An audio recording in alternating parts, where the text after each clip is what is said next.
जय माता दी दोस्तों। ओम नमः शिवाय।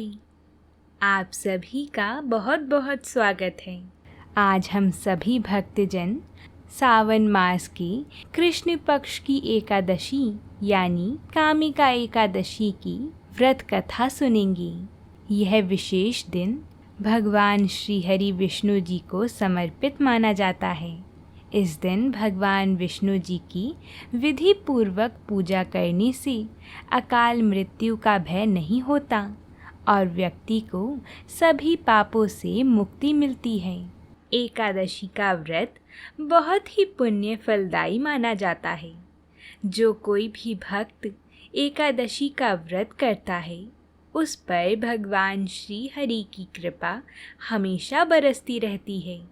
आइए अब हम सभी भक्तजन कामिका एकादशी की व्रत कथा को शुरू करते हैं। बोलिए भगवान श्री कृष्ण की जय हो। राजा युधिष्ठिर महाराज ने कहा, हे सर्वोच्च प्रभु, मैंने आपसे आषाढ़ मास के शुक्ल पक्ष में होने वाली देवशयनी एकादशी के व्रत की महिमा सुनी है। अब मैं आपसे श्रावण मास के कृष्ण पक्ष में होने वाली एकादशी की महिमा सुनना चाहता हूँ। हे गोविंद देव, कृपया मुझ पर दया करें और इसकी महिमा बताएं। हे सर्वोच्च वासुदेव, मैं आपको अपनी सबसे विनम्र प्रणाम करता हूँ। सर्वोच्च भगवान श्री कृष्ण ने उत्तर दिया, हे राजन, क्योंकि मैं इस पवित्र व्रत के शुभ प्रभाव का वर्णन करता हूँ जो सभी पापों को दूर करता है। नारद मुनि ने एक बार भगवान ब्रह्मा जी से इसी विषय के बारे में पूछा था। हे सभी प्राणियों के राजा, नारद जी ने कहा, हे आप जो जल से उत्पन्न कमल सिंहासन पर बैठते हैं, कृपया मुझे श्रावण मास के पवित्र महीने की कृष्ण पक्ष में होने वाली एकादशी का नाम बताइए। कृपया मुझे यह भी बताइए कि उस पवित्र दिन में किस देवता की पूजा की जानी चाहिए, इसे करने के लिए किस विधि का पालन करना चाहिए और इससे क्या पुण्य मिलता है। भगवान ब्रह्मा जी ने उत्तर दिया, मेरे प्रिय पुत्र नारद, समस्त मानवता के लाभ के लिए मैं तुम्हें वह सब कुछ खुशी से बतलाऊंगा जो तुम जानना चाहते हो, क्योंकि कामिका एकादशी की महिमा सुनने मात्र से ही अश्वमेध यज्ञ करने वाले के बराबर पुण्य प्राप्त होता है। निश्चय ही जो व्यक्ति पूजा करता है और जो चतुर्भुज भगवान गदाधर के चरण कमलों का ध्यान करता है, जो अपने हाथों में शंख चक्र गदा और कमल धारण करते हैं और जिन्हें श्रीधर, हरि, विष्णु, माधव और मधुसूदन भी कहा जाता है, उनसे महान पुण्य प्राप्त होता है। और ऐसे ही व्यक्ति भक्त द्वारा प्राप्त आशीर्वाद जो भगवान विष्णु की अनन्य रूप से पूजा करता है, काशी नैमिषारण्य के जंगल में या पुष्कर में गंगा में पवित्र स्नान करने वाले व्यक्ति द्वारा प्राप्त होने वाले आशीर्वाद से कहीं अधिक है, जो कि ग्रह पर एकमात्र स्थान है जहाँ मेरी औपचारिक रूप से पूजा की जाती है। लेकिन जो व्यक्ति इस कामिका एकादशी का व्रत करता है और भगवान श्री कृष्ण की पूजा भी करता है, उसे हिमालय में भगवान केदारनाथ के दर्शन करने वाली, सूर्य ग्रहण के दौरान कुरुक्षेत्र में स्नान करने वाली, वनों और समुद्रों सहित पूरी पृथ्वी दान करने वाली, गंडकी नदी जहाँ पवित्र शालिग्राम पाए जाती हैं, या गोदावरी नदी में सोमवार को पूर्णिमा के दिन स्नान करने वाले से भी अधिक पुण्य प्राप्त होता है। जब सिंह और गुरु एक साथ होते हैं, कामिका एकादशी का व्रत करने से दूध देने वाली गाय और उसके शुभ बछड़े को उनके चारे के साथ दान करने के समान पुण्य प्राप्त होता है। इस शुभ दिन पर जो कोई भी भगवान श्रीधर देव विष्णु जी की पूजा करता है, उसे सभी देव, गंधर्व, पन्नग और नागों द्वारा महिमा दी जाती है। जो लोग अपने पिछले पापों से डरते हैं और पूरी तरह से पापमय भौतिकवादी जीवन में डूबे हुए हैं, उन्हें कम से कम अपनी क्षमता के अनुसार इस सर्वश्रेष्ठ एकादशी का पालन करना चाहिए और इस प्रकार मोक्ष प्राप्त करना चाहिए।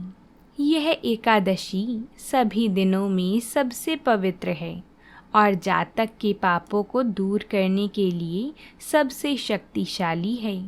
हे नारद, भगवान श्री कृष्ण ने स्वयं एक बार इस एकादशी के विषय में कहा था, जो व्यक्ति कामिका एकादशी का व्रत करता है, उसे समस्त आध्यात्मिक साहित्यों का अध्ययन करने वाले व्यक्ति से भी अधिक पुण्य प्राप्त होता है। जो कोई भी इस विशेष दिन पर व्रत करता है, वह पूरी रात जागता है, उसे कभी भी मृत्यु के राजा यमराज का क्रोध नहीं सहन करना पड़ता। ऐसा देखा गया है कि जो कोई भी कामिका एकादशी का व्रत करता है, उसे भविष्य में जन्मों तक का कष्ट नहीं उठाना पड़ता और अतीत में भी इस दिन व्रत करने वाली कई भक्ति योगी आध्यात्मिक दुनिया में चले गए। इसलिए मनुष्य को उनके शुभ पद चिन्हों पर चलना चाहिए और इस सबसे शुभ एकादशी पर सख्ती से व्रत रखना चाहिए। जो कोई भी तुलसी के पत्तों से भगवान श्री हरि की पूजा करता है, वह सभी पापों से मुक्त हो जाता है। वास्तव में वह पाप से अछूता रहता है, जैसे कमल का पत्ता यद्यपि जल में रहता है, लेकिन उससे अछूत रहता है। जो कोई भी भगवान श्री हरि को पवित्र तुलसी के पेड़ से एक पत्ता भी अर्पित करता है, उसे उतना ही पुण्य मिलता है जितना कि 200 ग्राम सोना और एक पत्ता दान करने वाले को मिलता है। भगवान का सर्वोच्च व्यक्तित्व उस व्यक्ति से अधिक प्रसन्न होता है जो उन्हें एक तुलसी का पत्ता अर्पित करता है, बजाय उस व्यक्ति के जो उन्हें मोती, मणिक, पुखराज, हीरे, लापसी, नीलम और मूंगा से पूजता है। जो व्यक्ति भगवान केशव को तुलसी के पौधे से उगी हुई मंजरी की कलियां अर्पित करता है, वह इस या किसी अन्य जीवन काल में किए गए अपने सभी पापों से मुक्त हो जाता है। वास्तव में कामिका एकादशी पर तुलसी के दर्शन मात्र से सभी पाप दूर हो जाते हैं और उन्हें छूने और उनकी पूजा करने मात्र से सभी प्रकार की बीमारी दूर हो जाती हैं। जो व्यक्ति तुलसी देवी को सींचता है, उसे मृत्यु के देवता यमराज से कभी डरने की आवश्यकता नहीं होती। जो व्यक्ति इस दिन तुलसी का पौधा लगाता है या उसकी रोपाई करता है, वह अंततः भगवान श्री कृष्ण के साथ उनके धाम में निवास करेगा। इसलिए भक्ति सेवा में मुक्ति प्रदान करने वाली श्रीमती तुलसी देवी को प्रतिदिन पूर्ण प्रणाम करना चाहिए। जो व्यक्ति तुलसी देवी को सदैव जलता हुआ घी का दीपक अर्पित करता है, उनके पुण्य की गणना चित्रगुप्त भी नहीं कर सकती। भगवान को यह पवित्र एकादशी इतनी प्रिय है कि जो व्यक्ति इस दिन भगवान श्री कृष्ण को घी का दीपक अर्पित करता है, उसके सभी पूर्वज स्वर्ग में चले जाते हैं और वहाँ दिव्य अमृत पीते हैं। जो कोई भी इस दिन श्री कृष्ण को घी या तिल के तेल का दीपक अर्पित करता है, वह अपने सभी पापों से मुक्त हो जाता है और 10 करोड़ दीपकों के समान चमकदार शरीर के साथ यह एकादशी इतनी शक्तिशाली है कि जो व्यक्ति उपवास करने में असमर्थ है, यदि वह केवल इन्हीं नियमों का पालन करता है तो वह अपने सभी पूर्वजों के साथ स्वर्ग में चला जाता है। भगवान श्री कृष्ण ने कहा, हे महाराज युधिष्ठिर, यह कामिका एकादशी की महिमा का वर्णन किया जो सभी पापों को दूर करती है। यह पवित्र दिन ब्राह्मण हत्या के पाप या गर्भ में पल रहे अजन्मे बच्चे की हत्या के पाप को भी नष्ट कर देता है और यह व्यक्ति को परम पुण्यशाली बनाकर आध्यात्मिक दुनिया में आगे बढ़ाता है। जो कोई भी व्यक्ति कामिका एकादशी की इन महिमाओं को श्रद्धा के साथ सुनता है, वह सभी पापों से मुक्त हो जाता है और वापस भगवान के पास लौट जाता है। भगवान श्री कृष्ण बोली, अब आओ मैं तुम्हें एक कथा सुनाता हूँ। प्राचीन काल में एक गांव में एक वीर क्षत्रिय रहता था। एक दिन किसी कारणवश उसकी एक ब्राह्मण से हाथापाई हो गई और उसी समय ब्राह्मण की मृत्यु हो गई। अपने हाथों मरे गए ब्राह्मण की क्रिया उस क्षत्रिय ने करनी चाहिए, परंतु पंडितों ने उसे क्रिया में शामिल होने से मना कर दिया।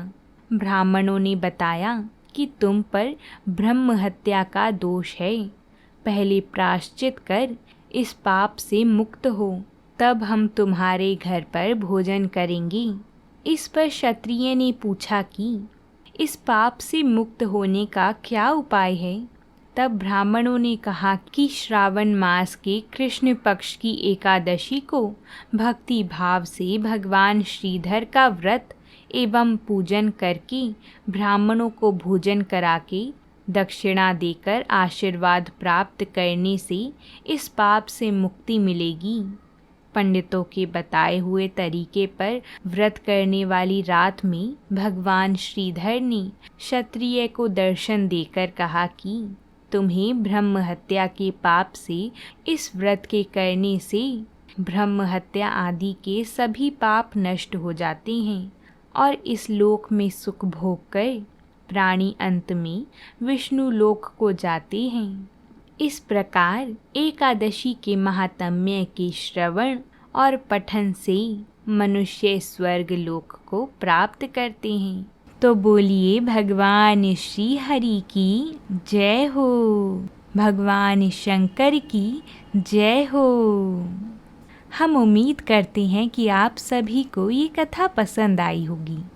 अगर आप सभी को हमारी और कथाएं भी सुननी हैं तो हमारे चैनल को सब्सक्राइब ज़रूर कर लें, जिससे आप सभी को हमारे चैनल पर आई हुई सारी कथाएं समय अनुसार मिल जाएंगी। तो अब हम आपसे कल मिलते हैं एक नई कथा के साथ। तब तक के लिए प्रेम से बोलिए जय माता दी।